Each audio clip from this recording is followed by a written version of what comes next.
Disse-lhe Jesus: Eu sou a ressurreição e a vida. Aquele que crê em mim, ainda que esteja morto, viverá. E todo aquele que vive e crê em mim, jamais morrerá. Palavra da salvação. Glória a vós, Senhor. Então, Jesus mostra que a morte não tem a última palavra sobre ele, e que ele tem a última palavra sobre a morte. Ele nos mostra também que ele veio para o mundo para abrir as portas do céu para a gente, para que a gente possa ter essa vida eterna. E ele ressuscitou para isso, morreu e ressuscitou para que a gente tenha a vida eterna. Então, agora eu peço que vocês fechem os olhos de vocês um pouco e pensem assim: eu estou fazendo alguma coisa para alcançar a vida eterna? Eu tô buscando a vida eterna? Eu estou andando em lugares que tem a vida, que vai me levar à vida eterna, que vai me trazer a santidade? E se você não tiver, pense como você pode alcançar a santidade, como você pode alcançar a vida eterna. Pede para Jesus te dar um caminho para você alcançar a vida eterna. Pede para Jesus colocar amizades na sua vida, pessoas na sua vida que façam você alcançar a vida eterna.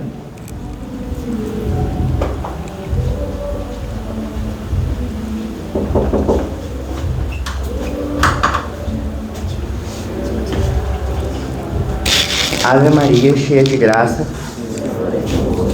bendita sois vós entre as mulheres, bendito é o fruto do vosso ventre, Jesus. Santa Maria, Mãe de Deus, rogai por nós, pecadores, agora e na hora de nossa morte. Amém. Pai nosso que estais no céu, Santificado seja o vosso nome, venha a nós o vosso reino, seja feita a vossa vontade, assim na terra como no céu. O pão nosso de cada dia nos dai hoje, perdoai as nossas ofensas, assim como nós perdoamos a quem nos tem ofendido. E não nos deixeis cair em tentação, mas livrai-nos do mal. Amém. em nome do Pai, do Filho e do Espírito Santo. Amém. E o Pedrinho vai dar aula para vocês hoje. Salva de palmas para ele. E aí, gente, bom dia, vocês estão bem? Pode sentar. Eu vou tentar dar aula aqui sem microfone. Vamos ver se minha voz vai colaborar aqui, que vocês estão em tão pouco, né? Então, tentar fazer um negócio mais roots, né? Vamos ver se minha garganta aguenta até o final da aula. E aí, gente, vocês estão bem? Como é que vocês estão? Quem viu o Jogo do Brasil aqui ontem? Quem gostou do Jogo do Brasil aqui ontem? Ninguém. Complicado. O gol foi bonito, mas de resto foi feio o negócio. Mas bom, vamos lá.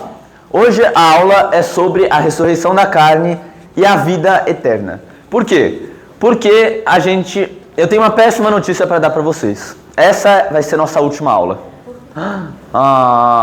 Sobre o creio. Calma, gente. Por quê? Essa vai ser a última aula que a gente vai dar sobre a nossa profissão de fé. Qual que é a nossa profissão de fé? É o creio. Creio em Deus Pai Todo-Poderoso, Criador do céu e da terra. A gente foi destrinchando cada parte do creio em cada uma dessas aulas que a gente teve. Então lá no comecinho a gente teve a aula de crer em Deus Pai Todo-Poderoso. Aí depois, Criador do céu e da terra. Aí depois, e em Jesus Cristo, seu único Filho, nosso Senhor. E assim foi indo até completar o creio. Por quê? Como é que é o finalzinho do creio? Creio no Espírito Santo.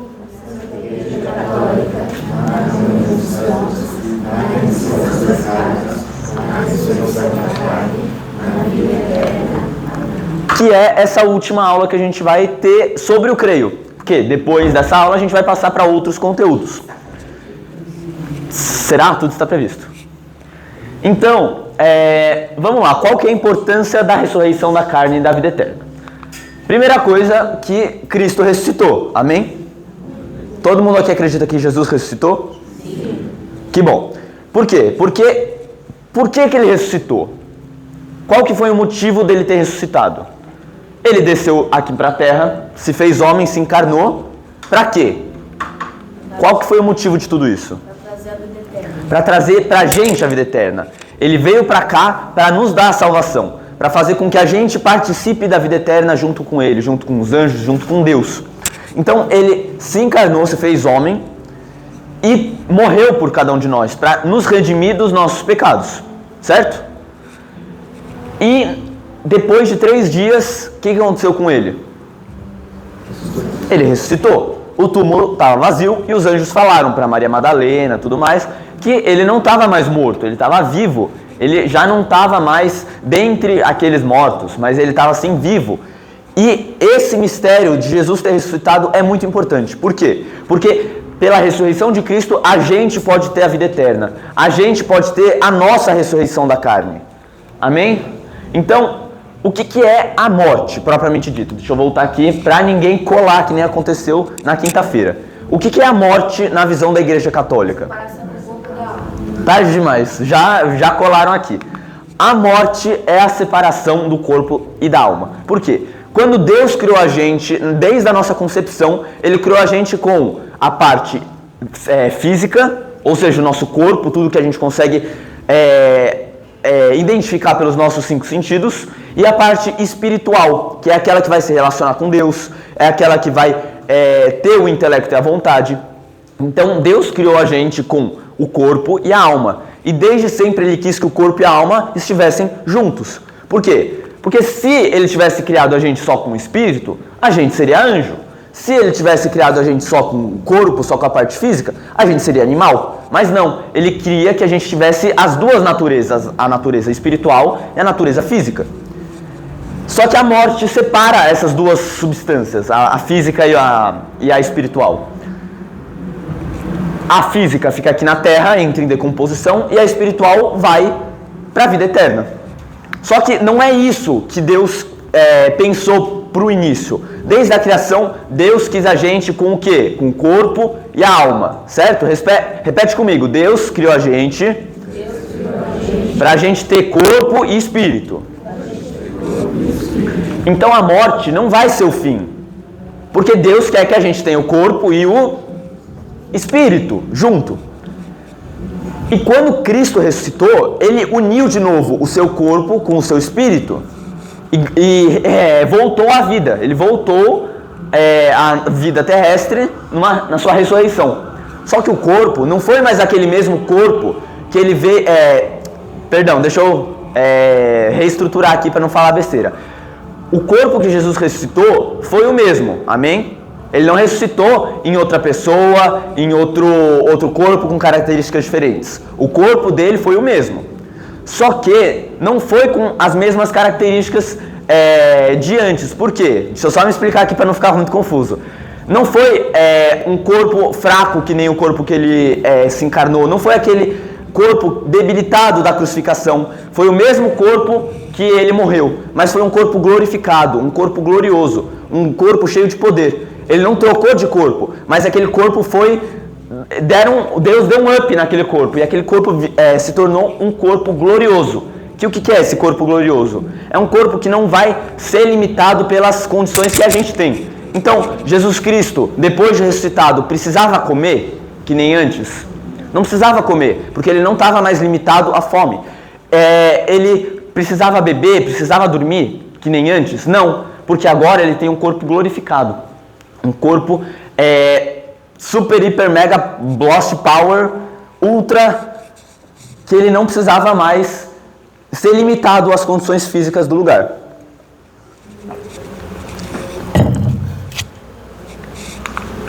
E a ressurreição de Cristo vai representar a vitória que ele teve sobre a morte. Por quê?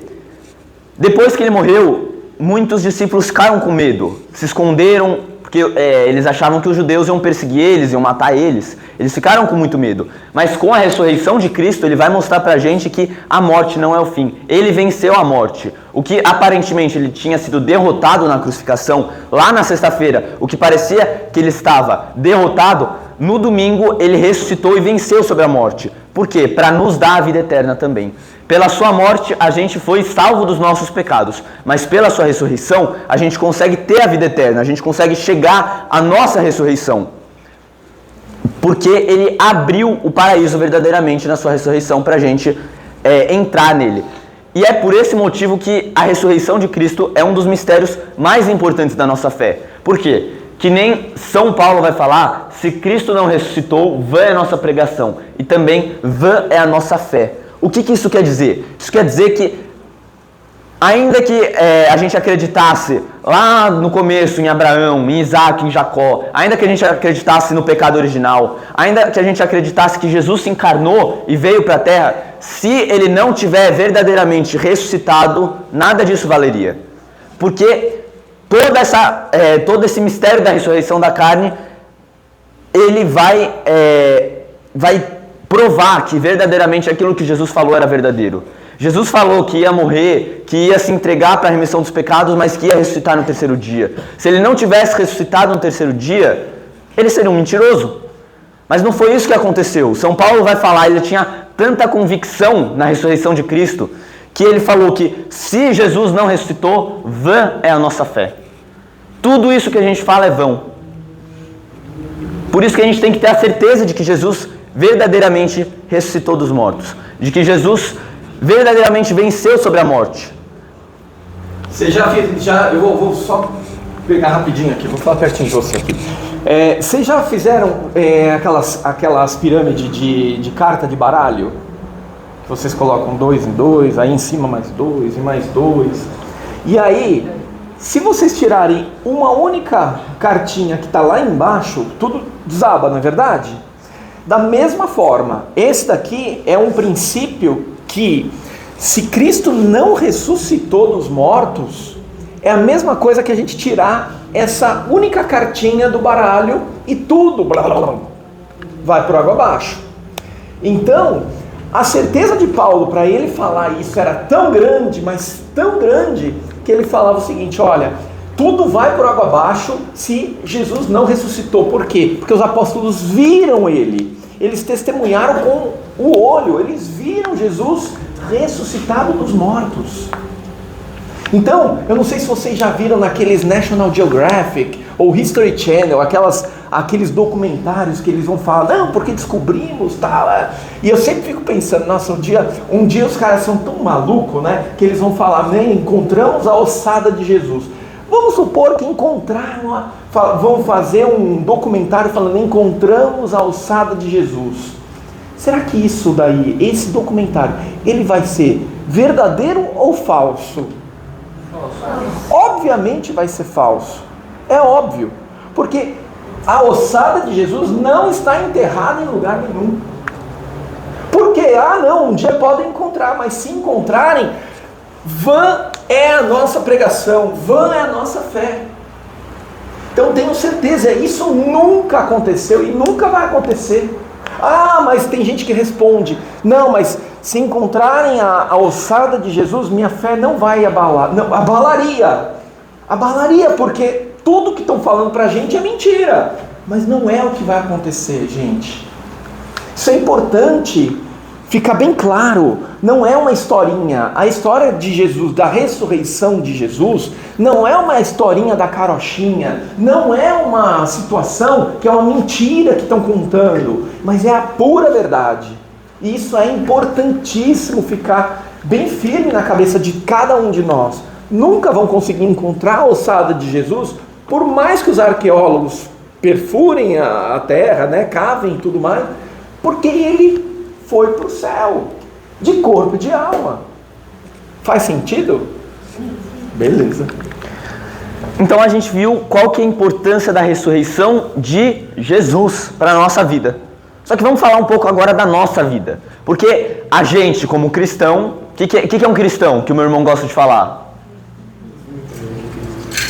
Imitador de Cristo. Se o cristão é um imitador de Cristo, e a gente é cristão, o que a gente tem que fazer? Imitar Cristo. Então qual que é o paralelo entre a ressurreição de Cristo e a nossa vida, a nossa ressurreição? É que Jesus, no final da sua vida, passou por momentos muito difíceis. Por quê? Porque Jesus se sentiu sozinho lá no Horto das Oliveiras enquanto ele rezava. Os discípulos dele estavam dormindo, não estavam nem aí para ele. Jesus foi traído por um dos seus melhores amigos, por Judas. Jesus foi espancado. Jesus foi torturado. E Jesus morreu no alto de uma cruz por cada um de nós. A mesma coisa vai acontecer com nossa vida. A gente vai se sentir sozinho em algum momento, vai se sentir traído e vai acabar morrendo para o mundo. Pode ser que não seja literalmente assim como Jesus, mas vai acontecer, porque a nossa vida não vai ser perfeita. A gente nunca vai alcançar a felicidade verdadeira aqui na nossa vida terrena. Por quê? Porque uma hora ou outra a gente pode se sentir sozinho, pode se sentir angustiado, a gente pode acabar sendo traído por uma pessoa de confiança, pode acabar sendo perseguido pela nossa fé, sendo torturado, sendo machucado, pode acabar morrendo, ou literalmente, ou figurativamente, a gente pode acabar morrendo para o mundo, morrendo para os nossos desejos, para as nossas paixões, para viver para Cristo. A nossa vida inteira tem que ser uma participação na paixão de Cristo. Por quê? Se a gente viver com santidade esses sofrimentos que a vida vai entregar para a gente vai conseguir vencer a morte, assim como Jesus venceu a morte. A gente vai conseguir ressuscitar dos mortos, assim como Jesus ressuscitou dos mortos. A gente vai conseguir ter o nosso corpo glorioso, assim como Cristo teve o seu corpo glorioso.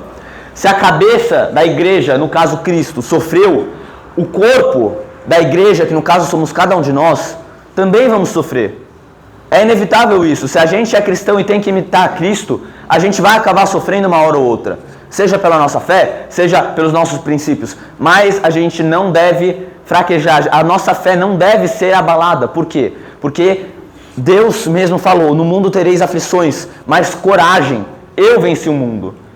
Se eu conseguir, eu vou dar força para vocês conseguirem também vencer o mundo. E aqueles que venceram o mundo de forma justa, de forma santa, passaram todos esses sofrimentos e uniram esses sofrimentos ao sacrifício da cruz, esses sim vão conseguir ressuscitar dos mortos com um corpo glorioso, com seu próprio corpo glorioso, um corpo glorificado. Eles vão conseguir ser participantes da glória de Cristo. Que nem Jesus aqui falou. Tenham paz nele, para que vocês tenham paz em mim. Jesus falou, tenham paz em mim, porque ele falou pra gente que a gente vai ter aflições no mundo. Ele não falou que seria fácil, mas que ele também venceu o mundo. E se ele conseguiu vencer o mundo, ele vai dar força pra gente, ele vai dar graça pra gente também vencer o mundo. E a nossa ressurreição também vai ser uma participação na ressurreição de Cristo. Por quê? Porque vai ser a nossa união do corpo com o nosso espírito, com a nossa alma. Os dois vão de novo se juntar. Depois da nossa morte, lá na segunda vinda de Cristo, que a gente vai chamar de parousia, lembra bem dessa palavra, a gente vai voltar a ter o nosso corpo e o nosso espírito em conjunto. Um corpo glorificado e uma alma já salva, um espírito já salvo por Deus. Vai ser aonde? Quando que vai ser isso? Na ressurreição dos mortos, que vai ser na segunda vinda de Cristo ou na parousia, tá?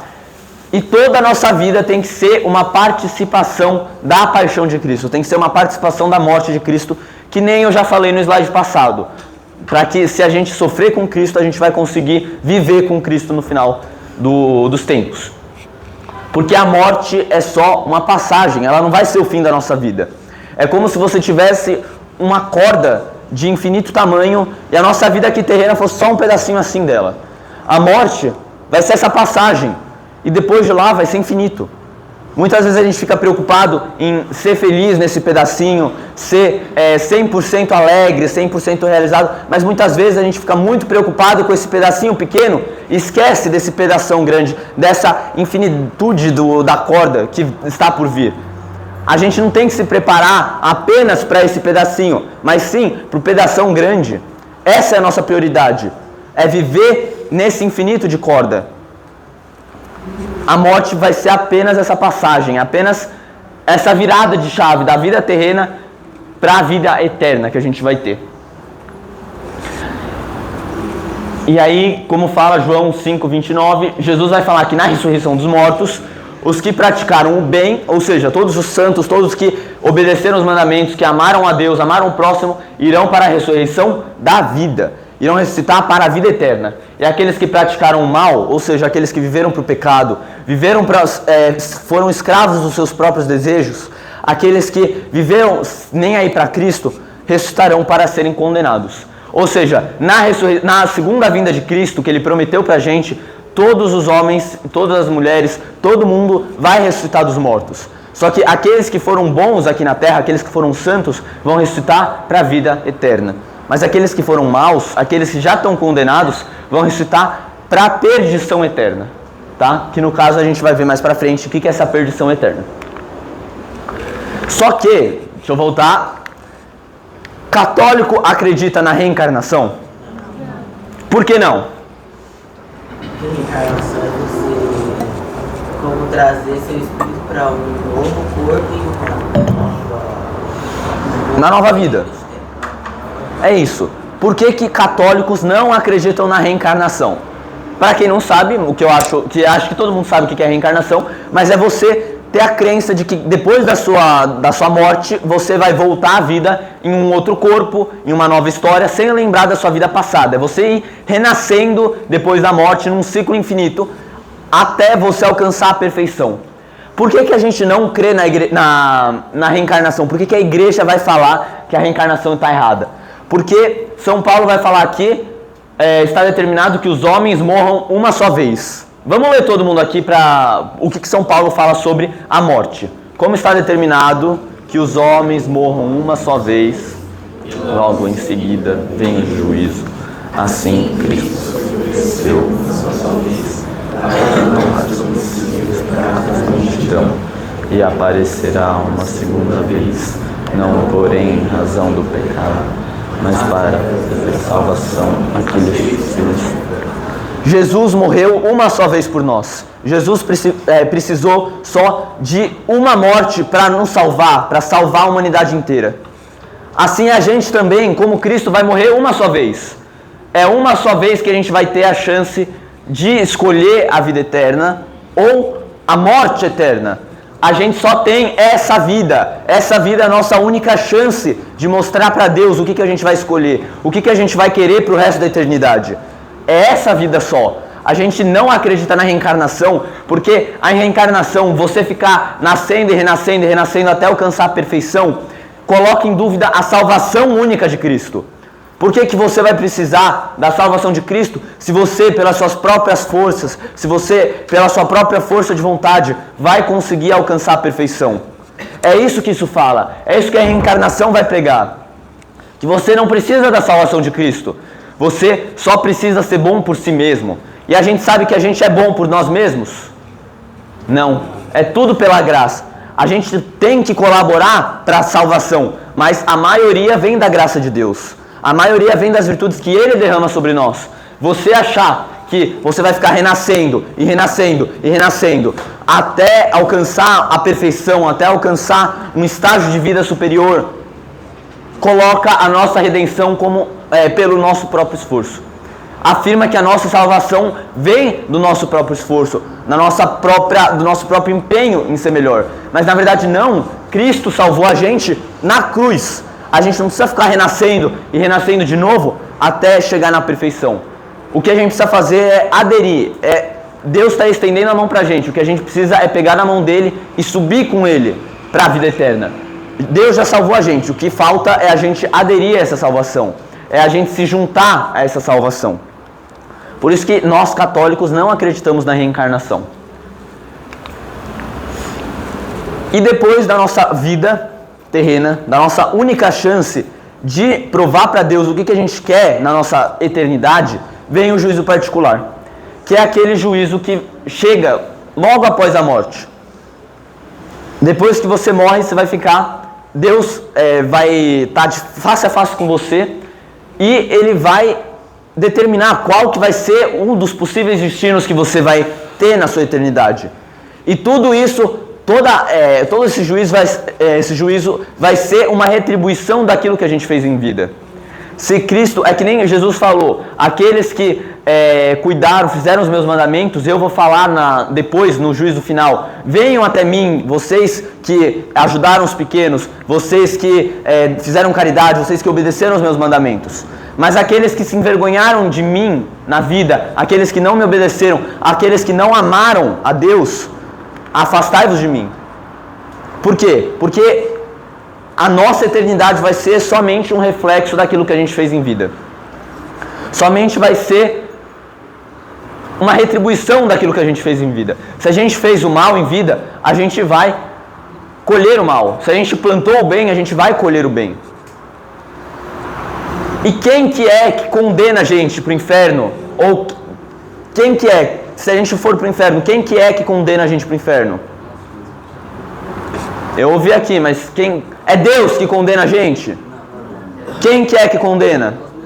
Nós mesmos. Por quê? Porque Se a pessoa vai para o inferno é porque ela quis ir para o inferno, é porque ela não estava nem aí para Deus, é porque ela não estava nem aí para a salvação que Cristo ofereceu para ela estava cagando para tudo isso. Ela podia saber, beleza, Jesus morreu por mim, se encarnou, se fez homem, sofreu, mas eu não estou nem aí, porque eu prefiro estar vivendo para o pecado, eu prefiro estar vivendo para mim mesmo do que estar vivendo para Cristo. Então a pessoa vai se afastando e se afastando gradativamente da salvação de Deus, até que vai chegar na hora da morte dela, ela vai ficar face a face com Deus, e aí Deus vai perguntar para ela, e aí, o que você fez da sua vida? O que você trabalhou? Deus dá um talento para cada um da gente, a gente tem que trabalhar esses talentos, tem que fazer frutificar, tem que dar frutos. Deus vai perguntar para essa pessoa, o que você fez com os talentos que eu te dei? O que você fez com os dons que eu te dei? Você trabalhou eles? Você usou eles para a salvação das almas? O que será que Deus vai pensar da gente quando a gente morrer? O que a gente está fazendo com os nossos talentos, com os nossos dons? A gente está trabalhando eles para a salvação dos outros? Para a nossa melhora pessoal? O que a gente está fazendo? E assim Deus vai determinar qual que vai ser a retribuição da vida de cada um. É assim que a gente vai receber a recompensa eterna ou castigo eterno de acordo com o que a gente fez aqui na Terra. Por isso que a gente tem que ser o melhor possível nessa Terra. A gente tem que ser o melhor possível na vida que a gente tem hoje. Porque depois que a gente morrer, não tem mais volta. Não tem mais uma segunda chance. Não tem mais uma reencarnação para você tentar de novo. Não é um videogame que você vai e quando perde aperta o restart. Não é assim que funciona. Deus dá essa vida pra gente. Por isso que a gente tem que cuidar dessa vida. Porque ela é muito preciosa. A nossa salvação vai depender do que a gente escolhe aqui na vida. Posso aproveitar de novo? Eu vou chegar aqui e vou falar um pouquinho com vocês, tá? Então, o que acontece? Quando o Pedro estava falando sobre reencarnação, isso é muito importante. Porque existem algumas religiões que falam sobre reencarnação, não é verdade? Qual que vocês conhecem? O Espiritismo, por exemplo, budismo e tudo mais. E isso é muito importante. Por que a gente não pode ter... Por que o católico e o espírita, eles não podem estar... Não existe uma conjugação, né? Não existe uma sinergia. Todas as fés, elas são boas. Não, o católico, ele crê que Jesus é o Salvador. O espírita, ele acredita na reencarnação, ou seja, eu sou o meu próprio Salvador. Então, esse negócio que a gente chama de sincretismo, ou seja, essa mistura de religião, ela não faz sentido para o católico. Então, isso é uma coisa muito importante. O católico que realmente católico, ele tem a fé que vai dizer o seguinte: Jesus é quem me salva. E se você acredita, eu acredito que Jesus me salva, mas eu também acredito em reencarnação, existem pessoas que acreditam dessa mesma forma. Não é compatível. Isso é importante a gente saber. E aqui a gente está justamente mostrando e tentando advertir vocês, porque o mundo, ele acredita que pode, mas a verdade é que não tem sinergia. Vocês entenderam? Faz sentido para vocês? Alguém tem alguma dúvida com relação a isso? Então tá bom. E quando a gente morrer, não vai importar como a gente nasceu. Se a gente nasceu rico, se a gente nasceu pobre, se a gente nasceu cheio de pecados, se a nossa infância foi muito difícil, foi muito ruim, se a nossa juventude a gente não estava nem aí para Deus. Mas o que importa é como a gente morreu. Se a gente morreu em amizade com Cristo ou se a gente morreu em inimizade com Cristo. A mesma coisa acontece com alguém que a vida inteira esteve na igreja católica, a vida inteira fez tudo certinho, mas aí depois abandona tudo, depois desiste de lutar pela sua salvação, desiste de querer amar a Deus e morre em pecado mortal. O que acontece com essa pessoa? Ela morreu em inimizade com Cristo. É o final da vida dela que vai determinar como que ela vai ser retribuída na vida eterna. Eu não estou falando aqui que tudo bem Eu vou viver a vida, deixa a vida me levar, vida leva eu. Não importa o que eu viva, o que eu faça, na hora que eu morrer, eu me arrependo dos meus pecados. Na hora que eu morrer, eu procuro ser melhor. Não é isso que eu estou falando aqui. Por quê? Porque a gente não sabe quando vai ser a nossa morte. A gente não sabe quando que vai ser o momento em que Deus vai chamar a gente. Se a gente estiver com esse pensamento de viver e viver pelo pecado, viver para as minhas próprias vontades e cagar para a igreja, cagar para Deus, na hora que a gente estiver morrendo, muitas vezes não dê tempo da gente se converter, da gente se arrepender dos pecados. E também que você vai estar querendo passar a perna em Deus, viver a vida, uma vida boa, uma vida gostosa, e aí na hora da sua morte você vai lá, me arrependi e pronto, estou salvo. Não é isso que Deus quer. Você vai estar tentando enganar Deus, você vai estar tentando se sabotar. Você não vai ter arrependido, porque se você realmente tivesse arrependido, você pararia, você nem começaria lá atrás. Você pararia de fazer aqueles pecados. Então, eu não estou falando aqui com essa frase que vocês têm que só se arrepender na hora da morte. Não é isso que a gente está falando aqui para vocês. O que a gente está falando é que sempre dá tempo da conversão. Sempre dá tempo da gente mudar o caminho que a gente está tomando. Seja para o bem, seja para o mal. São Paulo vai dizer também, aqueles que se julgam de pé, cuidado para não cair. A gente está falando aqui com todos vocês, comigo, com meu pai, com todos os servos aqui. Aqueles que se julgam de pé, aqueles que se julgam estar salvos, aqueles que se julgam estar em estado de graça, em amizade com Deus. Cuidado para não cair.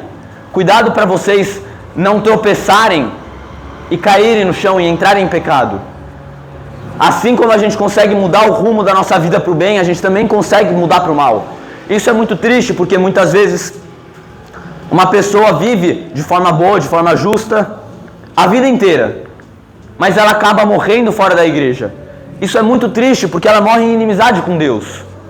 A gente aqui não vai conseguir determinar se ela foi para o céu ou para o inferno, porque isso só vai competir a Deus. Só Deus pode determinar quem vai para o céu e quem vai para o inferno. Mas a garantia da salvação que ela tinha se vivesse de forma boa, com sacramentos, com a igreja católica, com a fé que ela tinha, não tem mais. Ela não vai ter mais essa certeza que vai para o céu.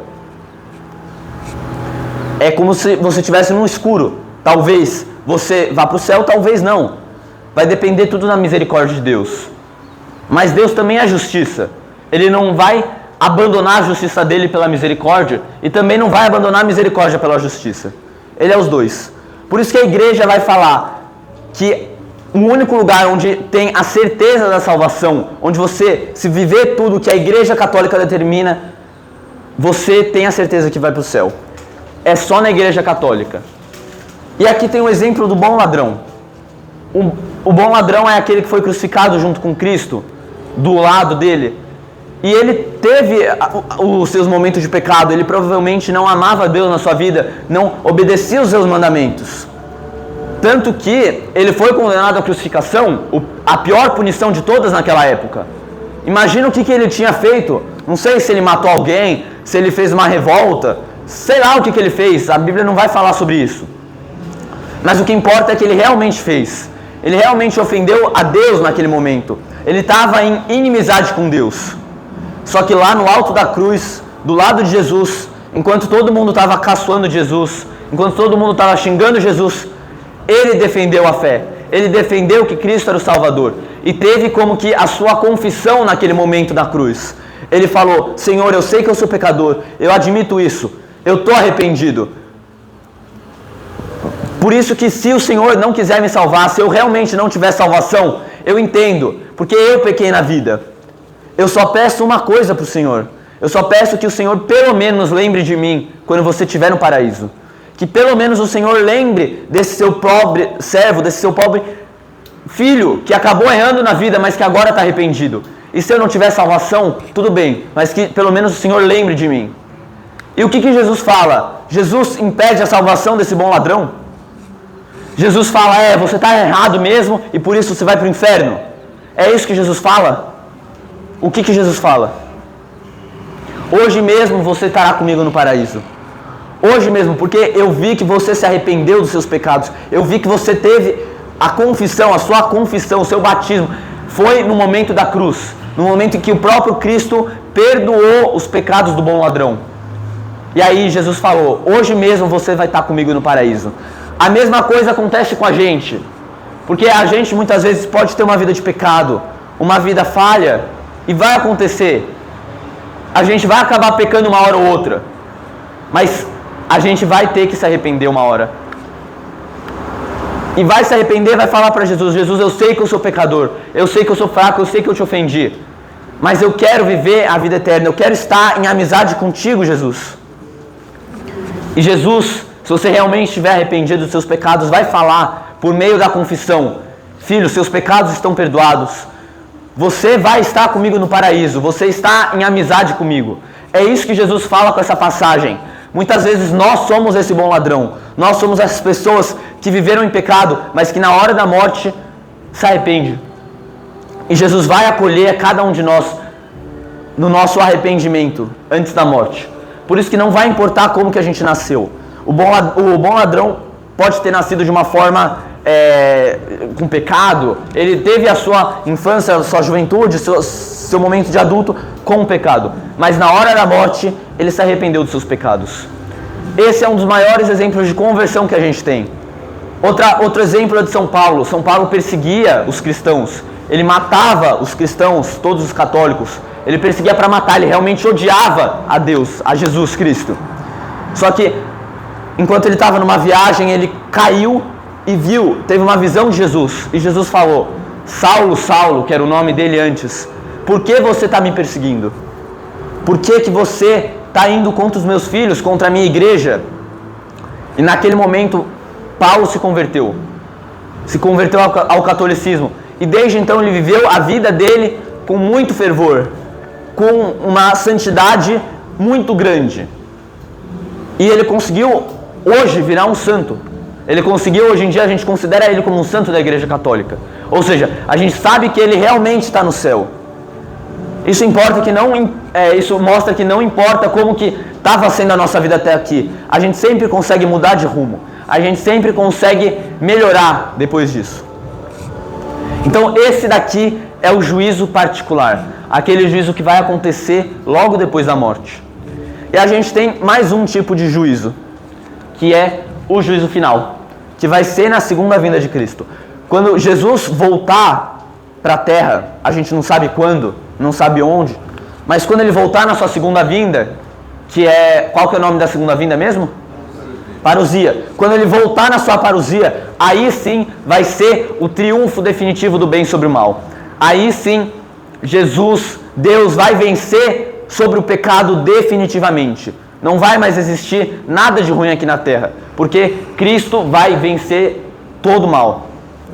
E é nesse momento da segunda vinda de Cristo, da parousia, que vai acontecer a ressurreição dos mortos. Aquilo que o centro dessa aula toda, que é a nossa ressurreição, é nesse momento que vai acontecer, o momento da parousia, a segunda vinda de Cristo.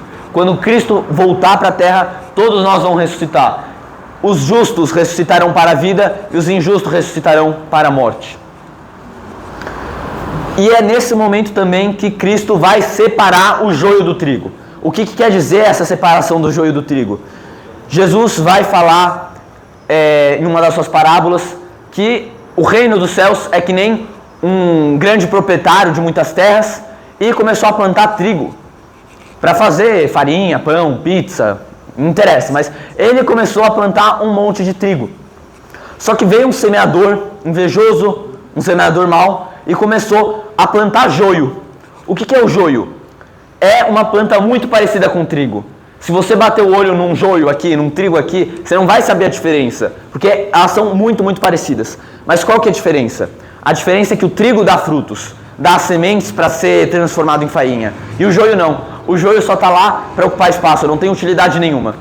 E aí, quando os servos daquele plantador, daquele senhor de terras falou que estava crescendo joio, eles falaram para o senhor: olha, está crescendo joio, vamos cortar tudo e jogar fora.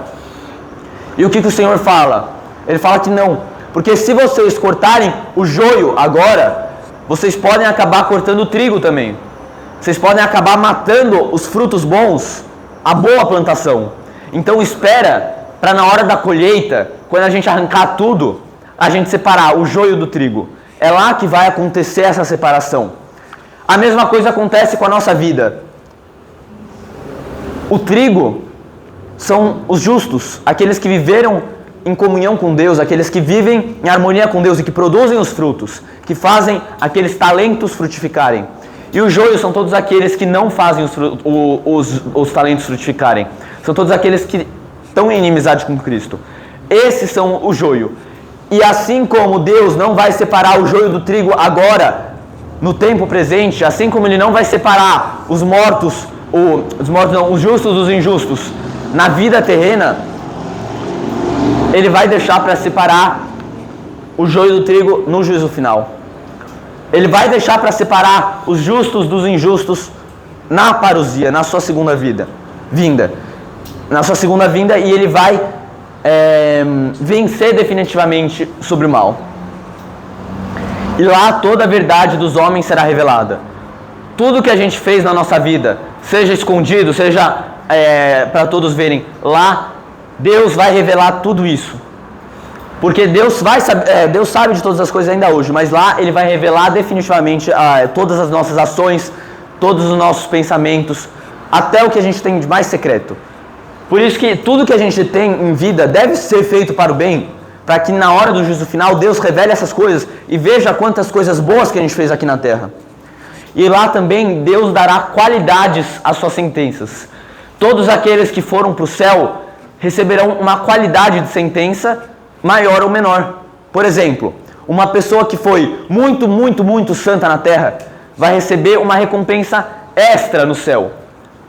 Isso mostra que a gente também tem diferenças de qualidades nos destinos que a gente for. E agora eu vou abrir um parênteses grandão aqui para explicar um pouco melhor, porque deve ser confuso. Como é que eu vou ter um céu melhor do que outra pessoa? Como é que eu vou ter um inferno muitas vezes pior que outra pessoa? Imagina que eu tenho um copinho de bar, de boteco, para encher cerveja, né? Aqueles que os caras ficam lá bebendo, assistindo o jogo do Brasil.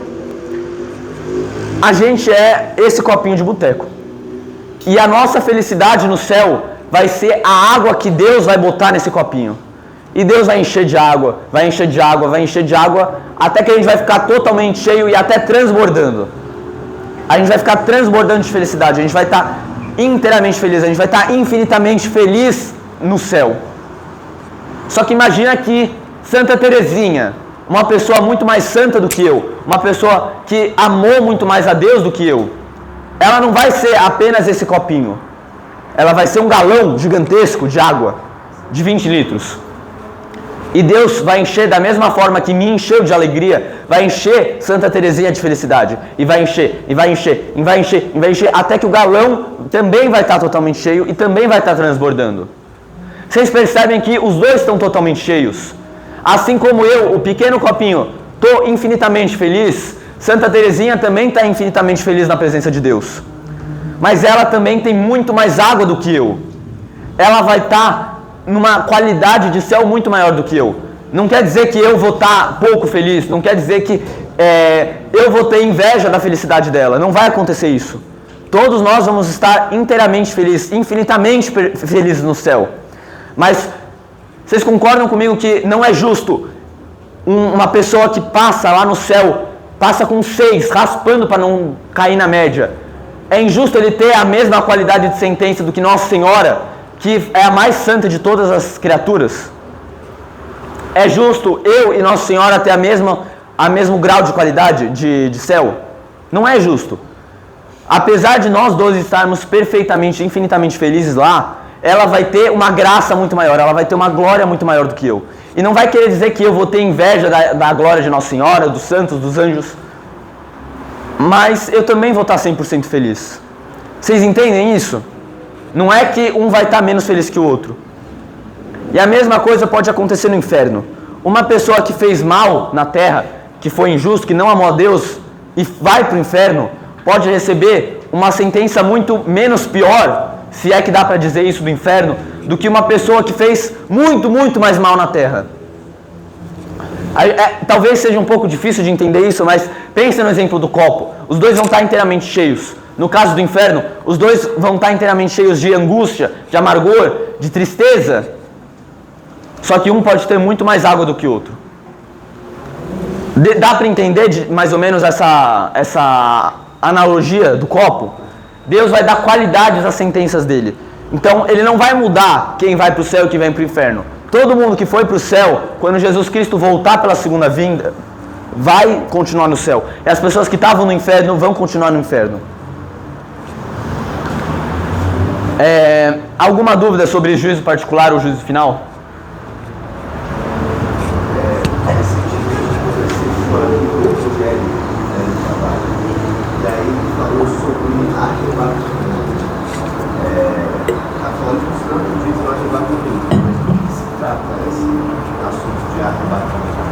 O que é o arrebatamento? Eu não sei o que é. Seguinte, eles pegam muito do que é difícil de explicar porque eu não sei da doutrina deles, tá? E vai depender de cada... E cada denominação também, são milhares de denominações, então é difícil responder isso, mas o arrebatamento é simplesmente, tá todo mundo aqui, no dia que Jesus vai voltar, alguém vai para o céu e vocês vão ver metade dessa sala aqui indo para o céu do nada, né? Eu não sei responder exatamente a pergunta, mas é alguma coisa próxima disso, tá? O católico ele é muito prudente para dizer o que vai acontecer no final dos tempos, porque a gente não sabe. Tudo que a Bíblia explica, ela usa nesse final dos tempos, tudo muito simbólico, é tudo muito nebuloso, a gente não sabe. O católico, ele se previne, porque a gente sabe que Jesus vai voltar, mas como que ele vai? Ele vai voltar com glória, beleza, ele não vai voltar como aquela criancinha de Belém, com um bebezinho de Belém, nascido da Virgem Maria, ele não vai voltar assim, ele vai voltar com glória. Agora, como é que vai ser isso? A gente não sabe. Quando que vai ser isso? A gente não sabe também. Então, a gente é muito prudente, a igreja, né? Não a gente, porque eu não sou ninguém para falar isso, mas a igreja é muito prudente para falar sobre isso. Como que vai ser? Vai ser arrebatamento? Putz, não sei. Pode ser que sim, pode ser que não sei. A igreja não opina muito sobre isso. Ela simplesmente fala, vai haver um juízo final, um final dos tempos. Mas se vai ser de arrebatamento, se vai ser um meteoro que vai cair no planeta, se vai ser o sol que vai crescer a ponto de engolir a terra, sei lá como é que vai ser, né? Sei lá como é que vai ser. O dilúvio, dilúvio, de repente, né? Deus tem... Mas Deus prometeu lá na passagem lá de Noé que não traria mais dilúvio na terra para destruir. Pois é, mas aí que tá, a gente não sabe como que vai ser a coisa. Então, o evangélico, muitas vezes, ele vai tentar pegar a palavra ao pé da letra para tentar explicar. E a gente realmente não sabe se vai ser ao pé da letra, né? Pode ser que seja, pode ser que não seja. O Gênesis já não foi ao pé da letra. Pode ser que seja, pode ser que não seja também. Será que foram 7 dias que Deus criou o mundo? 6 dias, mais o 7º ele descansou? Ou será que foi os 6 milênios? Ou 6 décadas? Não sei, né? Só sei que a história por trás disso, ela está correta, mas é ao pé da letra? Não sei. Tudo bem? Tinha alguém que levantou a mão também? Mais alguém não? Então tá. Então agora vamos falar, a gente já falou... Quer falar? É que você estava falando sobre as qualidades. Eu não sei se talvez eu possa estar errado, mas e quando Deus fala que os últimos serão os primeiros não entram? Isso pode ser que entre por causa da humildade da pessoa, mas também vai entrar na sentença propriamente dita. Então aquele que se fizer pequeno, aquele que se fizer último aqui na terra vai ser primeiro na hora do céu, tá? Pode ser que seja relacionado à qualidade das sentenças? Pode ser que esteja relacionado só às sentenças, né? Qual que você vai entrar? Pode também, tá? Então agora a gente falou da ressurreição da carne, do juízo final. E vamos falar da vida eterna. O que é essa vida eterna que nos espera? quantos destinos a gente tem depois da vida? Depois da vida terrestre? 2? Será que é 2? Tem um purgatório aí no meio. Quem acha que é 2? Levanta a mão. Quem acha que é um só? Quem acha que é 3? 4? Tem alguém? 5? Quem não acha nada? Quem não acha nada? Quem tá com medo de responder? Quem falou 2 destinos está corretíssimo. Por quê? Porque a gente vai ter 2 sentenças possíveis depois da nossa vida: o céu e o inferno. O céu, repete aí, o céu e o inferno. Só vai ter essas 2 possibilidades de vida depois da morte. Ah, mas o purgatório? Calma, depois a gente fala um pouco mais sobre isso. O que é o céu? O céu é para todos aqueles que viveram em amizade com Cristo, é para todos aqueles que fizeram a vontade de Deus na terra. E eles são chamados a viver para sempre com Cristo. São chamados a viver pela eternidade, pelos séculos dos séculos junto com Deus. E é no céu que a gente vai ter a nossa felicidade verdadeira e eterna. É no céu que a gente vai ter a maior de todas as alegrias do mundo. Porque aqui na terra a gente nunca vai ter uma vida perfeita. A gente nunca vai ter uma vida 100% feliz, 100% alegre. A gente vai ter as nossas dificuldades. Mas no céu, tudo que é angústia, tudo que é medo, tudo que é dor, sofrimento vai acabar. A gente vai ser inteiramente feliz junto com Deus. Imagina que o Brasil ganhe a Copa do Mundo. Quem vai ficar feliz aqui? Vai ficar muito feliz. Nunca vi o Brasil ganhando nada também. Nem a única coisa que eu vi foi Copa América, mas também quem liga para a Copa América? Imagina o Brasil ganhando a Copa do Mundo. Imagina a festa que ia ser aqui no Brasil. Ia ser maravilhoso. Ia ser o maior feriado que já viu aqui. Aí todo mundo com o vuvuzela na rua, buzinando, com a camisa do Brasil. Ia ser muito bom. Ia ficar um mês assim. Ia ficar um mês assim nessa felicidade. Ia ser maravilhoso.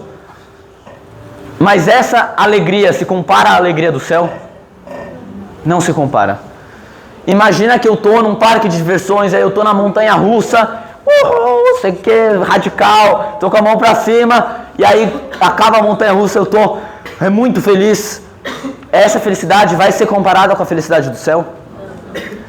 Imagina que eu tô com uma pessoa que eu gosto muito, imagina que eu tô com minha mãe, com meu pai, com meu irmão, num momento super feliz, a gente tá lá curtindo, eu tô feliz naquele momento de estar com as pessoas que eu amo. Essa felicidade vai ser comparada com a felicidade do céu? Não vai. Porque a felicidade do céu é uma felicidade que a gente não consegue nem imaginar hoje, não consegue nem imaginar no tempo presente. Então eu posso falar aqui, como é que eu vou explicar sobre o céu para vocês se eu não consigo descrever direito? Se eu não consigo nem imaginar como é que vai ser? Eu nunca vou achar os adjetivos certos, as qualidades certas que vão ter lá no céu. Por isso que eu vou falar aqui algumas coisas, muitas vezes umas analogias, muitas vezes algumas palavras, mas vai ser num eufemismo gigantesco, vai ser numa redução dessa felicidade infinita. Porque a gente nunca vai conseguir descrever verdadeiramente o que é o céu, o que é a vida eterna. A gente só sabe que a nossa maior felicidade na vida eterna vai ser viver para sempre com Cristo. Vai ser estar na presença de Deus e poder ver a Deus face a face. Aqui na terra ninguém nunca viu Deus Pai face a face. A gente viu Cristo que se encarnou, mas o Pai a gente nunca viu face a face. A gente pode ter visto símbolos, a gente pode ter visto prefigurações, mas o Pai na sua essência divina a gente nunca viu. E vai ser no céu que a gente vai conseguir verdadeiramente ver Deus face a face, no que a gente vai chamar de visão beatífica. A visão beatífica é você estar podendo ver em pleno contato com Deus. O ver Deus face a face, eu não estou falando de ver com os olhos humanos, os olhos físicos, mas ver com os olhos da alma. É estar em pleno contato com Deus. É isso que é o céu. O céu é essa alegria eterna, a felicidade eterna de você estar para sempre com Deus. E lá não vai mais ter fomes, não vai ter mais sofrimentos, não vai mais ter dor, não vai mais ter pecado. Tudo vai ser perfeito lá com Deus. E é importante falar que o céu, diferente do que muitos acham, não é um lugar físico. Porque depois que a gente morrer, o nosso corpo vai ficar aqui e o nosso espírito que vai ir para o céu ou vai para o inferno. E o nosso espírito ocupa um lugar físico? Ocupa ou não ocupa? Não ocupa. O nosso espírito não está limitado aos lugares físicos desse mundo. Então, o céu não vai ser um lugar propriamente dito, vai ser como se fosse um estado da alma. Também não é o termo correto, mas vai ser como se fosse um estado que a alma vai estar depois da morte. Um estado de felicidade eterna, em que a gente vai poder entrar em contato com Deus verdadeiramente. E lá a gente vai viver na plena comunhão com os anjos e com os santos. Na plena comunhão com a Igreja Católica, que nem a gente falou lá na aula sobre igreja. A igreja só vai ser consumada, só vai conseguir cumprir o seu objetivo final quando Jesus Cristo voltar e todos estiverem no céu. É que nem a gente falou lá na aula sobre comunhão dos santos. Vocês já tiveram essa aula, né? Comunhão dos santos e remissão dos pecados. No céu, a gente vai ter a mais perfeita comunhão dos santos, porque a gente vai estar verdadeiramente participando, a gente vai estar em pleno contato com Deus. E esse amor com Deus vai fazer a gente amar infinitamente os nossos irmãos que estão no céu, os nossos amigos, os nossos parentes, até aqueles que a gente não conheceu em vida, a gente vai amar, porque a gente vai estar participando desse amor da Santíssima Trindade. A gente vai estar fazendo parte dessa relação que a Santíssima Trindade tem, dessa relação de amor. O amor que vai guiar toda essa vida nova, essa vida do céu. E a gente vai fazer parte da igreja triunfante. Vocês lembram que tem 3 qualificações da igreja? Eu não sei direito o termo, não é divisão da igreja, não é partes da igreja, mas tem a igreja triunfante, a igreja militante, que somos quem? Somos nós. Nós somos a igreja militante que está lutando pela nossa salvação, que está lutando aqui nas dificuldades do mundo. E tem o terceiro tipo de igreja, que a gente vai falar mais pra frente, que é a igreja padecente. Lá no céu a gente vai participar da igreja triunfante, a gente vai triunfar verdadeiramente, vai vencer. E também tem Nossa Senhora, que também está no céu, ela foi denominada Rainha do Céu e da Terra. Por que Rainha do Céu e da Terra? É porque Nossa Senhora está em pé de igualdade com Deus? Afinal, Nossa Senhora, ela é deusa? Já falou sobre isso. Se ela não está no mesmo patamar de Deus, ela está um pouquinho abaixo de Deus, né? Ela está um pouquinho abaixo de Deus? Não, ela não está um pouquinho abaixo de Deus. Imagina uma hierarquia do céu. Quem está em primeiro lugar? Deus, Pai, Filho e Espírito Santo. Eles estão em primeiro lugar. E em segundo lugar, quem que está? Não, vamos deixar um segundo lugar vago, porque se Nossa Senhora ficar em segundo, ela vai ficar muito pertinho de Deus. Então, segundo lugar é vago. E o terceiro lugar, quem vai ficar? Não, vamos deixar vago também, porque a distância entre Nossa Senhora e Deus é tão grande, mas tão grande que merece um terceiro lugar vago. E em quarto lugar, quem vai ficar? Vai ficar vago também, porque a diferença entre Nossa Senhora e Deus é infinita. E essas posições vão ficar vagas infinitamente até Nossa Senhora. Entenda que eu não estou menosprezando Nossa Senhora, eu não estou diminuindo a grandeza que Nossa Senhora teve, que ela é a maior de todas as criaturas. Mas entre Nossa Senhora e Deus tem uma distância infinita. Isso tem que ficar claro, para a gente acabar não caindo no erro de considerar Nossa Senhora como uma deusa. Obviamente que a gente vai ser muito devoto a ela, obviamente que a gente vai ter muito amor a Nossa Senhora, mas tem que entender que ela é uma criatura. Apesar de ser a maior de todas as criaturas, a gente não pode passar ela para a categoria de Deus.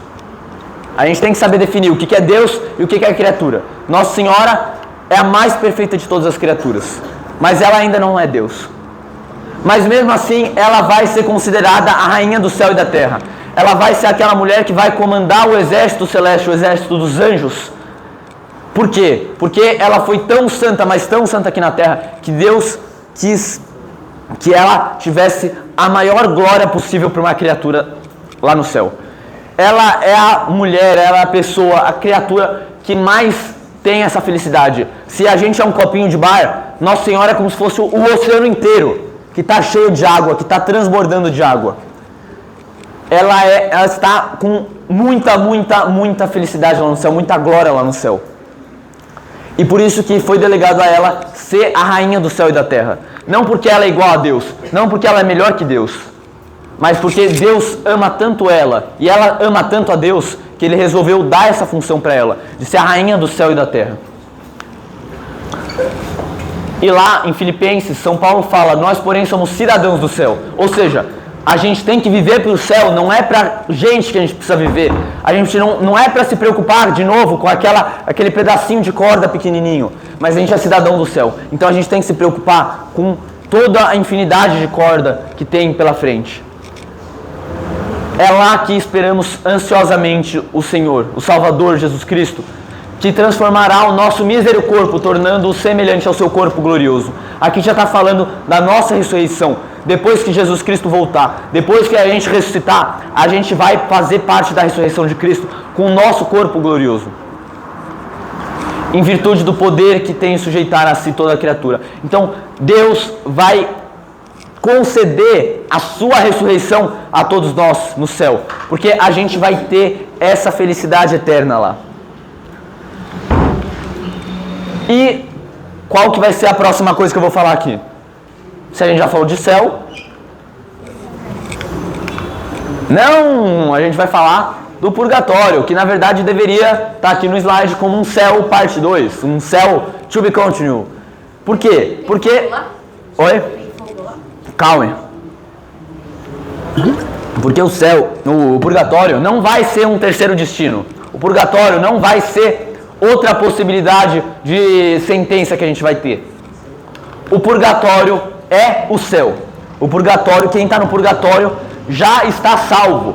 Já pode ter a certeza absoluta de que vai entrar na glória de Deus. Mas se o purgatório é o céu, por que eu estou explicando aqui de um jeito diferente? Porque o purgatório é para todos aqueles que morreram em amizade com Cristo. É para todos aqueles que morreram em estado de graça, sem pecado mortal, mas que ainda estão com algumas imperfeições pequenas. É aqueles que morreram em estado de graça, mas ainda estão com pecados veniais. É aqueles que morreram em estado de graça, mas ainda estão com aqueles resquícios do pecado mortal, aquelas consequências do pecado mortal.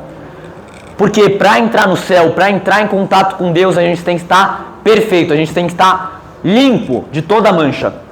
E quando a gente acaba cometendo pecados veniais, quando a gente acaba cometendo alguns pequenos deslizes, isso bem ou mal acaba manchando nossa alma. E a gente pode entrar no céu, a gente pode entrar face a face com Deus com a alma manchada? Não pode. A gente pode entrar no céu com uma alma impura? Não. Por isso que o purgatório vai ser como se aquele lugar, que não é realmente um lugar físico, mas vai ser aquele lugar onde a nossa alma vai ser purificada do pecado venial, das consequências dos pecados mortais. O que são as consequências do pecado? Vocês lembram aquele exemplo que deram na última aula, que foi sobre ressurreição da carne e vida eterna? Eu acho que deu um exemplo aqui também. Mas é do menininho jogando bola.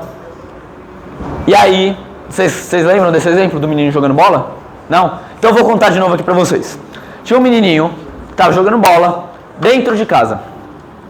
E aí o pai dele, que amava muito o filho, muito caridoso, muito bonzinho, muito bondoso, ele falou pro filho: olha, filho, não joga bola dentro de casa, por quê? Porque você é perna de pau e vai acabar quebrando alguma coisa. E aí o filho falou: não, relaxa, pai, eu sou bom mesmo, eu sou um cara brabo, eu tô farmando aura aqui, eu tô fazendo embaixadinha, tô fazendo um monte de coisa que relaxa que eu não vou quebrar nada, eu sou muito bom de bola. E aí vocês têm uma chance pra acertar o que aconteceu. Ele quebrou alguma coisa. E não foi qualquer coisa, foi um vaso todo pintado à mão, que foi feito de herança. O pai recebeu de herança da sua tataravó.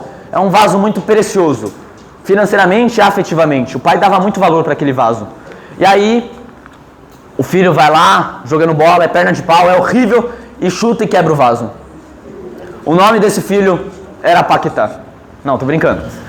Mas o nome desse filho é a gente é esse filho, que muitas vezes acaba quebrando essa preciosidade que Deus tem, que somos nós.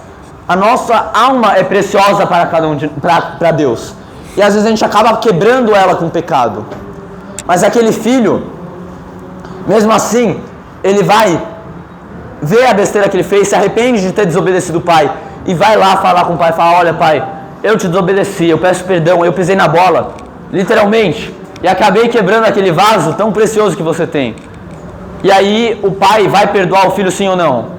Sim, ele vai perdoar. Assim como Deus perdoa o nosso pecado, Deus perdoa cada um de nós. O filho está perdoado, mas o vaso ainda está quebrado. O vaso ainda está estilhaçado lá no chão. É isso a consequência do pecado que a gente vai ter na nossa vida. É essa consequência que, mesmo a gente tendo confessado, a gente ainda vai ter um resquício das consequências do pecado na nossa vida. E é isso que o purgatório vai fazer. Vai limpar todas essas consequências do pecado que ficaram na nossa vida. Vai limpar tudo aquilo que a gente ficou de resquício do pecado e morreu com esses resquícios de pecado. Por isso que é importante rezar pelas almas do purgatório, porque essa purificação dos pecados veniais, das consequências do pecado, essa purificação dói na alma. É que nem passar mertiolate no machucado. Doía, não doía? E como doía? Mas era necessário passar o mertiolate no machucado para você ser curado daquele machucado, para aquele machucado sarar, aquele ralado no joelho sarar. Ia doer? Ia. Mas você tinha certeza que depois aquele machucado ia ser curado. A mesma coisa aqui no purgatório. Vai doer no purgatório. Vai ser como se fosse um fogo, que nem você falou, vai ser como se fosse um fogo purificador. Vai ser fisicamente ou espiritualmente? Espiritualmente. Por quê? Porque lá o nosso corpo não vai mais estar presente, vai ser só a nossa alma. Vai ser como se fosse um fogo espiritual que vai queimar a nossa alma para purificar os nossos pecados. E esse fogo vai doer. Não achem que vai ser um negócio tranquilo, vai ser um negócio bobinho, porque você vai estar limpando os pecados veniais. Por isso que a gente tem que rezar pelas almas do purgatório, para fazer com que esse sofrimento diminua o máximo possível. A igreja sempre vai convidar a gente a rezar pelas almas do purgatório, porque elas não conseguem rezar por elas mesmas. Elas não conseguem rezar a Deus para acabar com os seus sofrimentos. É que nem Santa Faustina fala: essas almas rezavam com muito fervor, mas sem resultados para si mesmo. Apenas nós podemos ajudá-las. Por isso que a igreja vai falar que a gente tem que rezar pelas almas do purgatório, porque elas não vão conseguir rezar por elas mesmas. E tem como a gente purificar a nossa alma dos pecados veniais, das nossas consequências do pecados, antes da nossa morte, para a gente conseguir evitar o purgatório? Sim ou não? Tem como a gente purificar a nossa alma sem precisar passar pelo purgatório? Sim ou não? Tem. Em vida a gente consegue purificar as nossas pequenas consequências do pecado. E como que a igreja vai falar que a gente tem que purificar? Tem dois jeitos. O primeiro dá para fazer também, mas eu estou falando de dois jeitos mais ordinários que a gente consegue fazer no nosso dia a dia. O primeiro é pela penitência. Com a nossa penitência, com a nossa mortificação que a gente fizer, a gente consegue ir diminuindo o nosso tempo no purgatório no futuro. Tanto que São Carlo Acutis, um grande santo da Igreja Católica que viveu há pouco tempo, nos últimos momentos de vida dele, ele tinha um câncer de quê mesmo? Nem lembro. O Carlo Acutis, ele tinha câncer, não tinha? Eu acho que era leucemia. Leucemia? Então, a leucemia doía muito, ele estava sofrendo com essa leucemia. Só que mesmo assim ele ofereceu todo o sofrimento que ele estava passando para diminuir o tempo dele no purgatório. Para a maior glória de Deus e para as almas do purgatório. Ele estava oferecendo esse sofrimento, ele estava oferecendo essa penitência, essa dor que ele estava sofrendo para as almas do purgatório, para o tempo dele no purgatório. E com esse sofrimento ele foi purificando a sua alma das consequências do pecado. assim a gente também consegue fazer com a nossa vida, com as nossas penitências, com as nossas mortificações, a gente consegue ir apagando as consequências do pecado. Esse é o primeiro jeito. E o segundo jeito é com as indulgências. O que são as indulgências?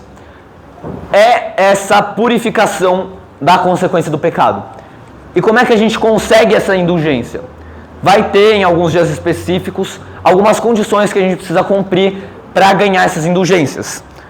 Sei lá, rezar pelo Papa, tem dia que você precisa ir rezar por um morto lá no cemitério, comungar, tá confessado, tem algumas condições. Depois, se vocês quiserem, pesquisem melhor para saber. E se naquele dia você cumprir essas condições específicas, você recebe uma indulgência.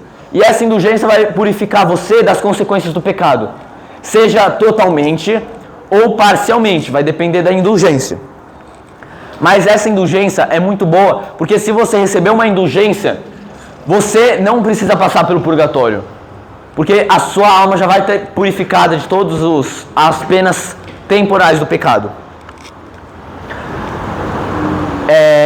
E o mais bonito dessas indulgências é que você pode não aplicar elas para si mesmo, mas você pode aplicar para alguém que esteja no purgatório. Você pode oferecer essa indulgência que você acabou de receber nas mãos de Nossa Senhora e falar: Nossa Senhora, eu recebi essa indulgência, mas eu confio na sua administração dessa indulgência para oferecer para alguma pessoa que esteja precisando no purgatório. Se fulano de tal, não sei, se a minha avó estiver lá no purgatório, eu ofereço para ela, para que ela consiga sair do purgatório e entrar no céu. Eu ofereço essa indulgência que eu lucrei, essa indulgência que eu recebi nas tuas mãos, Maria, para que você ofereça essa indulgência para quem esteja mais precisando no purgatório. E se a gente oferecer essa indulgência para uma pessoa no purgatório, essa pessoa pode sair do purgatório. Essa pessoa pode sair do sofrimento que ela estava passando. É muito bonito isso, porque imagina que você consegue acabar com o sofrimento de uma pessoa, ou no mínimo diminuir. Por isso que a igreja vai pedir para a gente rezar pelas almas do purgatório, para a gente diminuir o sofrimento delas. E quando elas passarem do purgatório e forem para o céu, pode ter certeza que elas vão ficar muito agradecidas por vocês. Elas vão ficar muito agradecidas de que vocês ajudaram a acabar com o sofrimento delas. E elas com certeza vão rezar com muito fervor por vocês aqui na terra. Então é uma relação, é essa comunhão dos santos que a gente falou na outra aula. A igreja triunfante, ou seja, as pessoas que estão no céu, e a igreja militante, que são as pessoas que estão aqui na terra, vão rezar pelas almas do purgatório. E quando as almas do purgatório forem para o céu, estiverem salvas, pode ter certeza que elas vão rezar por nós aqui na terra. É essa relação, é essa comunhão dos santos que a igreja tanto prega. E mesmo sofrendo aqui no purgatório, isso não é comparado a um outro tipo de sofrimento que outras pessoas recebem. E qual que é esse outro tipo de sofrimento que pode receber? É o inferno. Essa é a condenação eterna. Por quê? São aqueles que morrem em inimizade com Deus. É aqueles que morrem em pecado mortal e não se arrependem nem no último momento de vida. É aqueles que, mesmo sabendo do sacrifício que Jesus fez, mesmo sabendo o que é o certo e o que é o errado, estão cagando para tudo isso. Eles estão cagando para Deus, estão cagando para o sacrifício de Deus. É como se você estivesse traçando a sua própria condenação, a sua própria sentença. Você está se afastando cada vez mais e cada vez mais da vida eterna, da salvação de Cristo. E o maior sofrimento da pessoa que está no inferno não é as torturas que muitas vezes os demônios vão fazer na sua alma. Não é, muitas vezes, muitos santos já relataram, já tiveram visões místicas do inferno e falaram coisas terríveis que os demônios faziam com as almas. Queimavam elas, faziam elas engolir carvão, mergulhavam elas em óleo quente. Isso é uma simbologia para falar dos sofrimentos do inferno. Sofrem, mas por que eles sofrem? Por que a gente sofre? Qual que é o maior sofrimento que uma pessoa pode sentir no inferno? É a ausência de Deus. A ausência de Deus é a maior tristeza que uma alma pode sentir. Porque se no céu a maior alegria é estar junto de Deus, no inferno a maior angústia, o maior sofrimento é estar longe de Deus. E a gente pode até pensar, nossa, não é tão mal estar longe de Deus, eu muitas vezes estou afastado de Deus e estou super bem. Mas a gente não sabe realmente o que é estar longe de Deus. Lá você não vai encontrar Deus em nenhum lugar. Você não vai ter nada de felicidade, não vai ter amor, não vai ter nada. Porque é o caminho daqueles que não amaram a Deus, o caminho daqueles que estão na perdição eterna, na condenação eterna. E lá você não vai mais ter a salvação, você não vai mais ter uma chance de melhora, de mudar. No juízo final você não vai conseguir ter a possibilidade de ir para o céu. Você vai ficar sofrendo e sofrendo. E esse sofrimento vai ser tanto que você vai querer morrer para acabar com esse sofrimento. Mas você não vai mais conseguir morrer. Você já morreu. E esse sofrimento, essa morte eterna vai acontecer até o infinito e além. Não tem um até. Você vai continuar sofrendo e sofrendo por toda a eternidade. Por isso que a igreja vai alertar a gente para a gente fugir o máximo do inferno, para a gente fugir do pecado. Porque são tantas as almas que se perdem, tantas as almas que entram pela porta larga, que é um caminho fácil de entrar, é um caminho que em vida parece legal, parece bonito, mas depois que você atravessa essa porta, você se perde, você entra em um sofrimento eterno, em uma angústia eterna. Por isso que a igreja vai alertar a gente, para a gente entrar pela porta estreita, que aqui em vida vai ser difícil, vai ser apertado, vai ser sofrido, mas que depois da nossa morte a gente vai conseguir viver a vida eterna, viver uma vida de alegrias. O que vocês preferem? Viver bem, viver em pecado, viver uma forma, não vou mentir, uma forma que é boa, uma forma gostosa de viver nesse pedacinho, mas que no futuro, na vida eterna, vocês vivam em sofrimento, ou vocês acabarem sofrendo um pouquinho nesse pedaço de corda, nesse pouco vocês sofrerem por amor a Cristo, e no futuro vocês amarem a Deus e estarem 100% felizes. É isso que vai ficar para a aula de hoje. O que vocês querem para a vida de vocês? Não só a vida aqui terrena, mas a vida eterna. Muitas pessoas acham que o inferno não existe. Muitas pessoas acham que é tudo uma invenção para você ser um bom menino aqui na terra. E o demônio adora isso. O demônio adora que que as pessoas não creem que existe o inferno. Por quê? Se não existe o inferno, não tem por que eu ser bom. Não tem por que eu ser santo. E aí você vai se perder, inevitavelmente.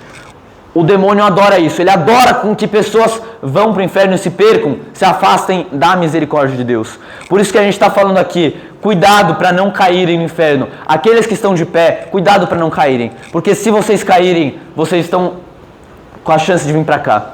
Aqueles que estão em pecado mortal, têm a chance de vir para cá. Aqueles que estão em estado de graça, aqueles que não estão em estado de graça, têm a chance de vir para cá. Por isso que a igreja vai alertar. Se você está em pecado, se confesse o mais rápido possível. Se arrependa, mude de vida, para não entrar nessa condenação eterna. Alguma dúvida sobre céu, inferno e purgatório?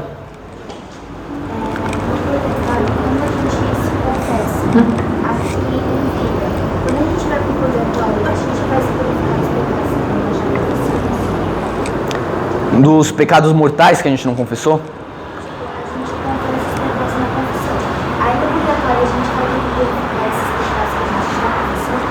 Então, quando a gente confessa um pecado, a gente fica de novo em amizade com Deus. E aí, o inferno já não é mais uma opção. Por quê? Porque a gente virou amigo de novo de Deus. A gente está em estado de graça de novo. Mas, toda vez que a gente confessa, o padre vai dar uma penitência pra gente. Ele sempre vai falar no finalzinho. Como penitência, reze, 3 Ave Marias, um Pai Nosso. E essa penitência vai ajudar a purificar as consequências do pecado. Por isso que é importante fazer essa penitência, é importante você rezar o que o padre falou. E muitas vezes até fazer outras penitências avulsas, para diminuir o nosso tempo no purgatório. Mas se você está confessado, o inferno já não é mais uma opção. E a penitência vai ajudar você a diminuir o tempo no purgatório. E as indulgências também. A consequência existe, tá? É impossível. Continua existindo, por isso que a gente tem que buscar sempre melhorar, né? Purificar a nossa alma, para que quando a gente chegar realmente no nosso fim, a gente tenha o menos coisas possíveis, né? Tem santos que conseguiram eliminar as suas consequências a ponto de irem para o céu direto.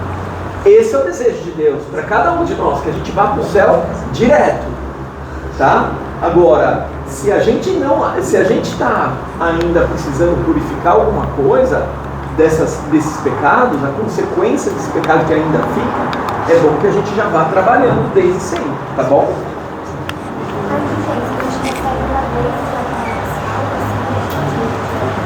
Existem alguns tipos de indulgência, né? Tem uma indulgência que a igreja fala que é plenária, ou seja, ele vai te salvar, vai tirar todas as consequências do pecado, porque é uma indulgência que é plenária. Tem indulgência que é parcial, ou seja, vai eliminar alguma parte das consequências dos nossos pecados, mas não tudo, né? Então isso também vai depender. Importante, a indulgência apaga o pecado?